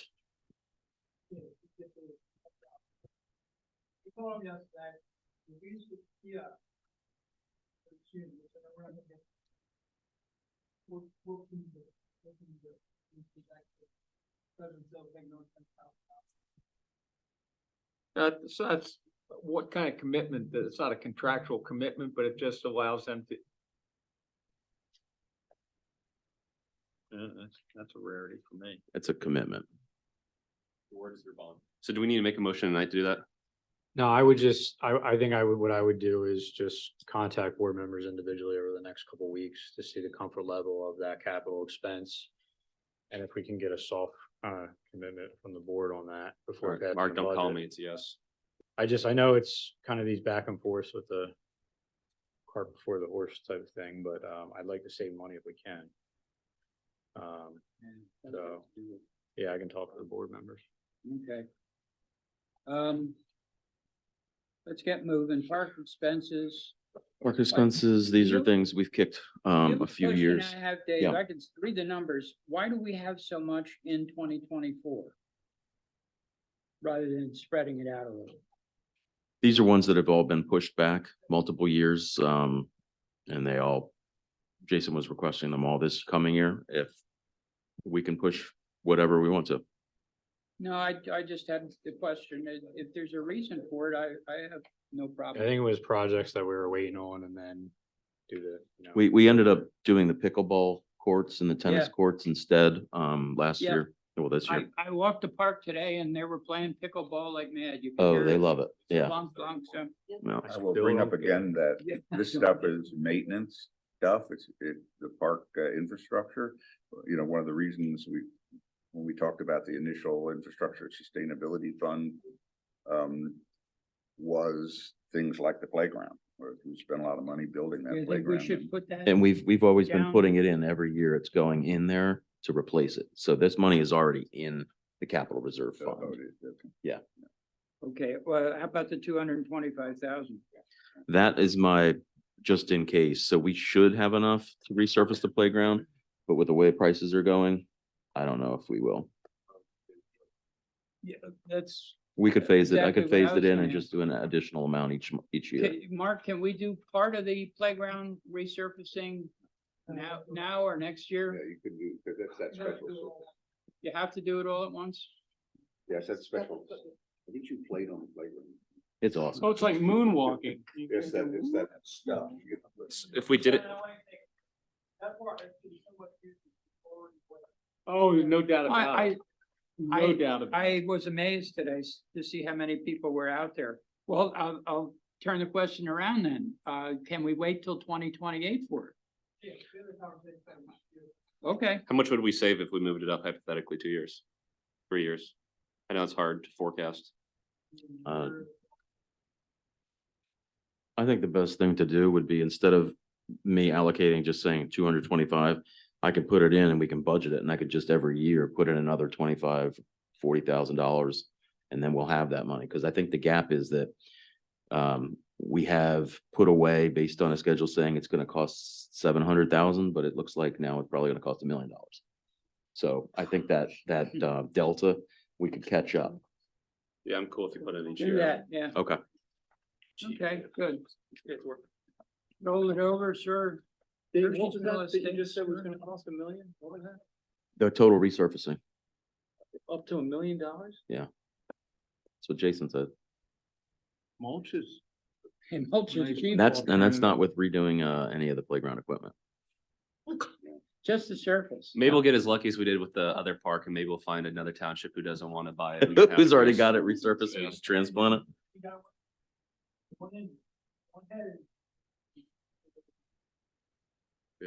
Well, there's a point there. Maybe there's some grants out there for Insurance. for needy township. With a lot of kids. Keep going, let's get. So moving on to some of the projects that we've got going on. So based on the board's feedback, I have money put away in 2023 for the Milltown Dam rehabilitation. We've got $1 million in 2024. And then I earmarked the remaining bond money, assuming that it comes out to plan of 175,000 in 25 for improvements. This does not include any other capital expenditures to finish any part of the additional master plan at this time. So that I think we just need to get together and Derek and I figure out what kind of rollout we would be looking at. Yeah, well, the issue is I'm already having conversations with the contractor. And interestingly, he already has some good ideas kind of how, you really should be phasing it in, so you're not doing things backwards. Mhm. So, and I know we're sort of under pressure a little bit with residents and doing something, but I really think we need to be farther along in the initial project to then be able to put out a plan that's going to go for the next 5 years and how we want to implement it. It's probably going to look a little different than the initial master plan Yeah, that we're was not put surprised. here. But I think doing it as quickly as possible is going to be a disservice to us in the long run. So I'd like to get farther along in the Milltown Dam project as it currently is.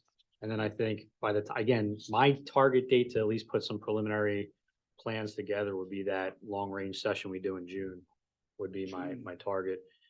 As far as, we're gonna have conversations before that, but at least putting out there to the public, this is the phase in of what sounds we're reasonable. proposing. Sounds reasonable. Dave, I have a quick question about this. Yes. Maybe I've missed it. Where's the ARPA money coming in? I know we have 275 in there. I don't see it allocated towards any of our future projects or. maybe I missed it. Well, almost all that's going to be spent with the final payment to Hershey Mill Oh, I Estates. thought we were Stewart gonna have Rehab. 60 or 70 left. We're not gonna have. We'll have close to 80,000 left. What do you think? Technically, I put it towards sewer treatment, West Goshen costs.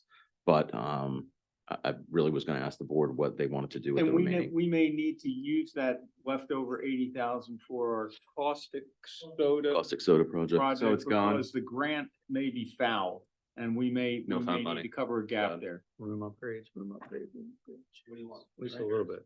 No, I'd like to put some more additional screens so we can do a little bit more fancy things. Fancy. I got an fancy. idea. So we've got half a Bow Tree Pond in for this year, half in for next year. Hershey's Mill Pond in 26.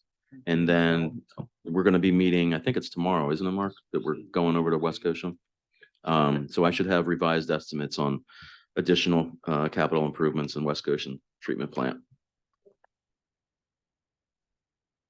Okay. Well, most of this is in the bond fund anyway. And we got a grant for the Bow Tree. Yeah. Yeah, that's pretty good coverage there. Best you can hope. The sewer capital maintenance, that's the sanitary treatment plant plus the pump stations. This is based on our schedule and then working through it with Mark and seeing, and then municipal authority to see what our most pressing needs are. We're really in need of a replacement generator.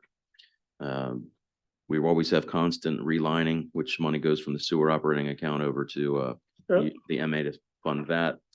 And then the other big one is we're looking at Chester Creek Interceptor Phase 1 this year, rolling into next year, and then there will be a Phase 2. I'm planning on going out for a local share grant for the municipal authority for that to try and offset some of those costs. That would pretty much, between those two projects, deplete all of our relining and cleaning funds that we typically allocate every year. So you can see the drain on the sewer capital reserve fund. Absolutely, that's concerning. Yeah. Yeah, you get to $1 million balance and you have one Hershey Mill Estates and it's gone. And so there again, it's an enterprise fund, the users have to pay for it, so, the increase in sewer fees is, you just can't let this infrastructure stay idle. It has to be maintained and the users have to pay for it, so. And these are just the known quantities. I'm not, That's what you mean. yeah, I'm not forecasting any major Failure. failures. How does it look to you two? Are we gonna need more fees? Yes. Yes. Yes. Absolutely. Minimum. More. Minimum, more. and then, of course, again, you have an operating deficit scheduled for next year, budgeted for next year we just talked about at the very beginning. 100,000, yeah. So, yeah, it's inevitable. I mean, I think there's gonna be fee increases probably annually over the next number of years. Yeah, it's really, when you're talking about sewer stuff, it's really important to realize that the majority of all of our work is done by our Public Works Department, anything that can be done. So we're paying 30% of what it would cost for an outside vendor to do that same work. So in that rate, we are saving ratepayers by recharging a lot less than we would have to spend right out of our sewer funds for a third party. In addition, same with our equipment, we're always cleaning all of our stuff and amortizing it, and we already own it. So it's a minor recharge instead of somebody billing us for their equipment as well. So if let's say, And it's inevitable that the board, the new boards next year, and going forward the next number of years, they're gonna have residents coming in, sewer customer residents saying, well, the fees are going up and going up. Aren't you gonna sell it? Aren't you gonna sell this, sell it to somebody that knows how to maintain it? Well, I don't think you can maintain a plant better than the way it's being maintained and managed by East Goshen. Very proud of what I've seen over the last 6 or 7 years, working on the municipal authority. And we see what happens when it's taken over by a private entity and the way costs, and you lose control completely. So I think you're gonna have, as a board, you're gonna have those questions brought to you. Anytime there's a rate increase, there's gonna be some people that are gonna be vocal with not necessarily all the information or the understanding, and I think that's something the board's gonna have to be comfortable with. Yeah, and we do have from a customer service perspective, we've got Public Works to help. They jump on anything immediately. We've got our internal staff, even with turnover, we've got a 5% hardship discount for people. We've got times where people can explain what happened with their usage. We'll knock down bills if necessary. I mean, we can work with somebody. I don't think Aqua would do the same thing. I know that. Dave, Yes. agreed. The $25, if we were to increase it next year, every quarter, so $100 annually, what would that keep us afloat until? Just that year? No, that would probably 2 to 3 years. So, okay, so that means Assuming that we don't, No contingency. assuming that costs don't continue to rise at the same rate and we do flatten out, assuming that no major issues happen. Just like in a perfect world, we're buying ourselves 2 years. Yeah. Yeah, But we didn't have a rate increase this year, did we? Last year we did. No, I froze it so that people got a little bit of a That's reprieve right. this year. Okay, so it's every other year though. Okay. Yeah, and it's really, we don't want to be in a situation with rates as they are to have to go out for money. I mean, look at the sewer rates and the debt right now. Yeah, thanks. we're paying for stuff that has already been spent. And to have to take money out, a couple $1 million at least, again, and not have control over the rates for those, even with a AAA rating, it's gonna cost a lot more in the long run. So if we do vote on an increase, it'd be in this year's budget or would we do in January of next year? You do it probably in June. I'll present it before June. Well, next year we'll do it mid-June. Yes. It'll kick in and. Yeah, I'll redo the long-range plan for Okay, the so we whole would have done sewer. it we would have done it 3 months ago if it was gonna kick in effect Correct. next year. Yeah, it would go out in the July billing, And we so did it in Q3. June 2 years ago, right? Yes. In 22. Well, we voted on it and then it got set to October, so it was, Yeah, we yeah, got it. fourth quarter. Correct. Thanks. Mhm. Okay. Let's keep moving. And then there's just a summary of all the justification for various new assets for the sewer capital maintenance. We do continue to need Hershey Mill Pump Station some upgrades per the depreciation schedule and the number of users. We've got Hunt Country. We pushed it back again a year with all the Chester Creek interceptor work that we're planning on doing. So, and we have an ongoing relining projects, which unfortunately costs more now. So I really don't think 130,000 is enough gonna each cut it. year. Nope. So I think that's a good use of some of that $25 a quarter to get it over in reserves. Question for Mark. When we're doing relining, does that require any special equipment that we don't own, or do we have everything we need to do that?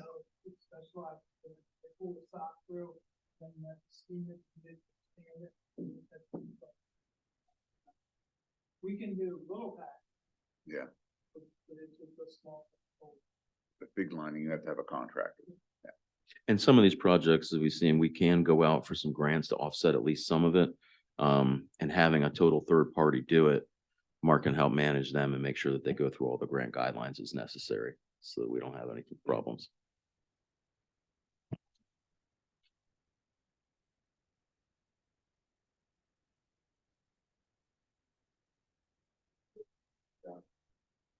All other funds budgets.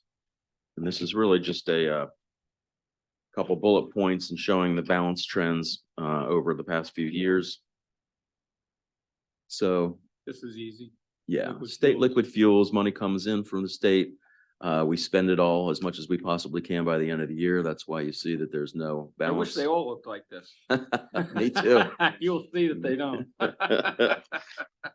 What do we usually spend this on?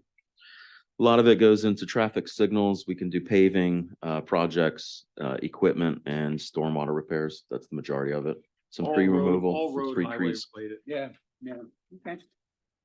We did get our final numbers. So the numbers that you'll see are the actual numbers. Oh, you did get for next year. Yep. Sometimes that even, it goes up a little bit even more once we get the actual allocation. It February. could, it wouldn't go up Not much. much. Yeah. Right.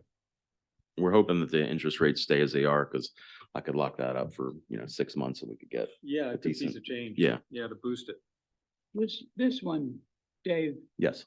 the 2023 budget ending fund balance and then the projected ending fund balance are radically different. What happened there? That is the Milltown Dam project. Going for just lowering the dam and planting Oh. grass as necessary rather than following through on the master plan. Gotcha. A good one. As I talked to Cody about, you're not seeing anything really over. Nothing extra. The vac truck would be changed this a little bit, 175 in the capital reserve expenditures in 24. But other than that, it's pretty much a even in and out. Go to transportation. Transportation fund. I don't know if, Mark, you have any experience with what we can spend some of these impact versus non-impact, what we could spend it on transportation wise, because I don't think there's a lot of great records as far as where all that money originally came from. We do have it split, but We can look into it. okay. Because I just didn't want to spend anything that wasn't already earmarked without knowing whether we can or can't use it for certain projects. Is that the 209 stuff? That was the widening of Root Road is what we spent it on. No, I mean, the initial impact. That's what Yeah. it's called. Yeah. Some of them are impact, some of them are non-impact, so they have designated uses. So if so, that would help us offset some of the general fund expenses. Sewer operating fund, you can see the increase in costs and expenditures, helping to take the balance down. That was the negative 100,000 that Mike was talking about. Just the general trend, you can see both revenues and have to keep up with the expenditures being an operating fund and an enterprise. The refuse fund, this is in anticipating, what we're seeing right now versus the budget and versus prior years was the recycling. We were getting credits for our recycling materials. I mean, we were running a credit for 9 months before we got any charges, and now we're paying out the nose. It's Yeah. reversed. It's been reversed for the last, what, 6 years? 6, 7, yeah. So I mean, that's, I could keep putting more stuff in the recycling bin. I don't know. so you'll And see our- that in And 24. our trash fees were less than our recycling fees this last month. Where they were. Yeah. Because traditionally, you know, we try to get people to push into recycling because the tonnage rate is lower than the straight trash rates. Well, it should help our tippage in the regular trash That's what I mean. with all this, Yeah, less what- tipping the landfill. carts for everybody. That should help.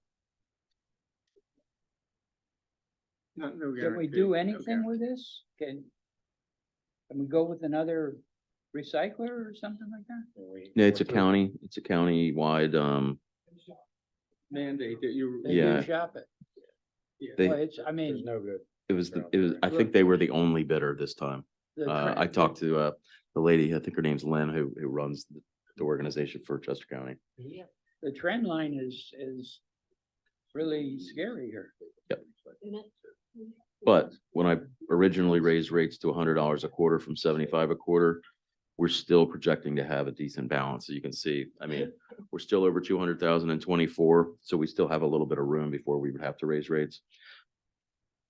Well, that 200,000 isn't gonna last long if the costs keep going up this much. Well, the escalation clause that we have in our current contract with Blazinski is a cost of living increase.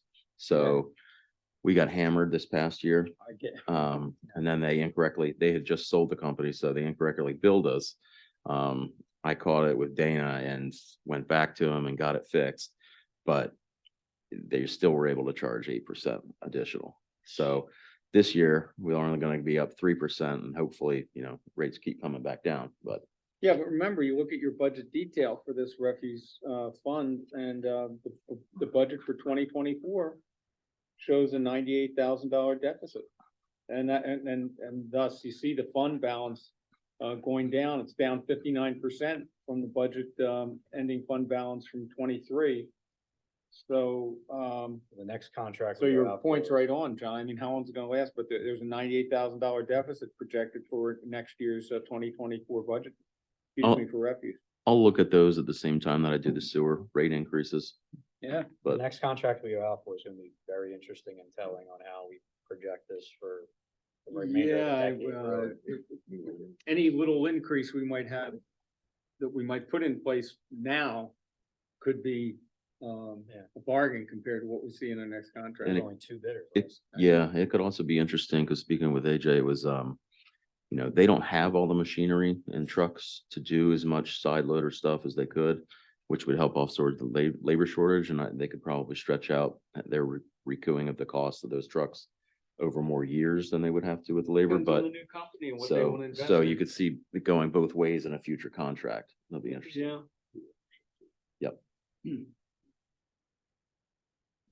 The bond fund, we are projecting, all spent except for the Spend it. 175,000 in 2024. Nothing surprised there. Yeah, I suppose that's right. Sewer reserve fund, again, another, kind of scary trend where Yep. it's coupled with the sewer operating fund, all the projects that we're doing. I'll recalculate these in a 10-year plan and present that prior to any, discussion in June for a rate change possible in 2024 July. We're Just think of seeing, what that graph would have looked like, what this graph would look like if we didn't get the ARPA funds. And we had the Hershey's Mill Estates failure. yeah, we I mean, spent we'd be nearly negative. 100% We'd on be sewer. gone. Yeah.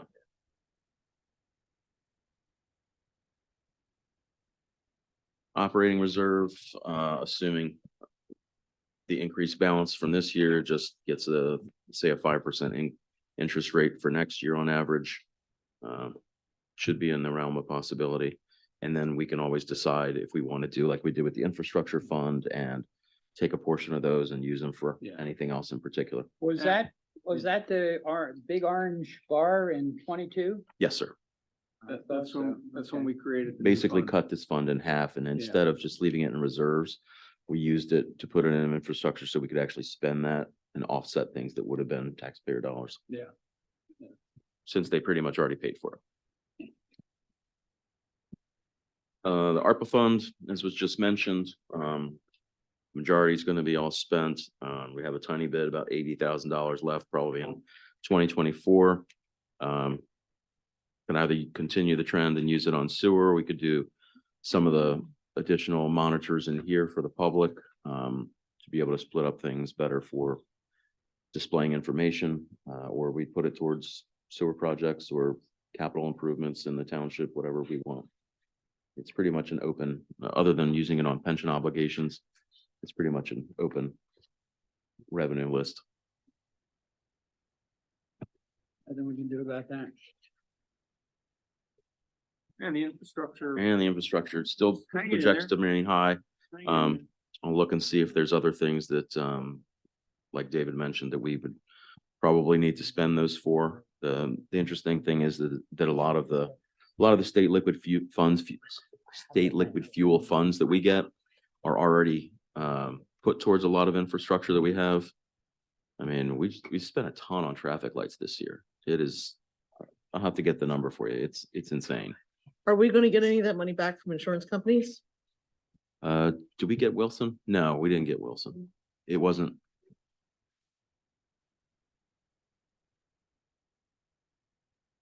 Yeah, we'll get a little bit more back, but a lot of it's just maintenance and signals going down from, Forms? but that's old too. We do regular maintenance on, you just did the annual maintenance. I think that was $8,500 or so in the treasurer's. Is that infrastructure? We pay for it with state liquid fuel funds. Okay,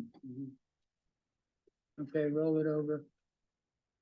Too many numbers, huh? I checked out when the charges started. That was it. I just couldn't, already- I'm super saturated today. Any overall questions or thoughts or directions? I've got notes on the Paoli Pike Trail, also the park, spreading that out. I can talk with Jason and see if we need all those improvements this coming year, but we budget it, and sometimes we're usually under budget. We have too many things to do and not enough people in time to do it. Yeah. Dave, great work, and I'd like to make sure that no one has any comment before I make my favorite motion of the night. No comment Any here. questions, any public, Peter, any questions, anything you have from hearing all of it? Mr. Chairman, I'd like to make the motion to adjourn. I was Second. hoping you were gonna do it in Italian. I know. That much. All in favor? Aye. Aye. That one always Aye. passes.